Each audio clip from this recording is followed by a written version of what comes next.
Yeah.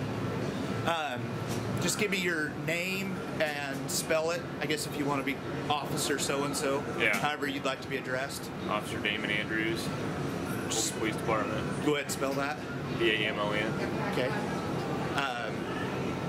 You get permission for the media to use this interview? Yeah. Okay, what are you seeing out there? It's windy, blowing snow, got drifting snow, it's wet.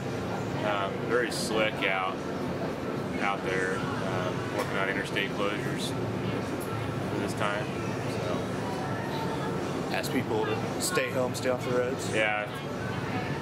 I would suggest if you're gonna need to get out and about, just stay home if you can. It's slick out.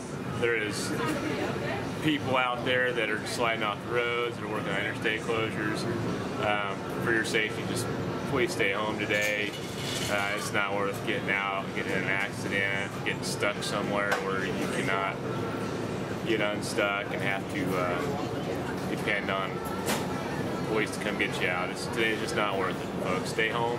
It's supposed to be like this all day, up till 1 in the morning. So, yeah, just stay home, stay warm, be safe.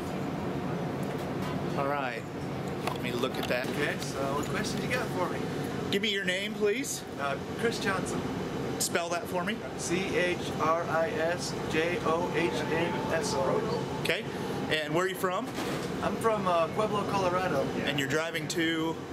I'm an over-the-road truck driver driving to Henderson, Colorado. It's a suburb of Denver. Okay, and what are the road conditions, or why are you stuck here? The roads are just really bad. It's blizzard conditions out there, a whiteout, just really nasty out there. Blowing snow, winds. I read online gusts up to like 60 miles an hour. And what time did you have to get off the road? Well, I've been here for a 10-hour break as required by law, but I woke up this morning and I saw the weather and I was like, yeah, I'm going to wait this out. Yep. It's I-70's closed both directions. Oh, is it? I didn't know that. Yep. So, well, hopefully you have a safe trip. Thank you very much.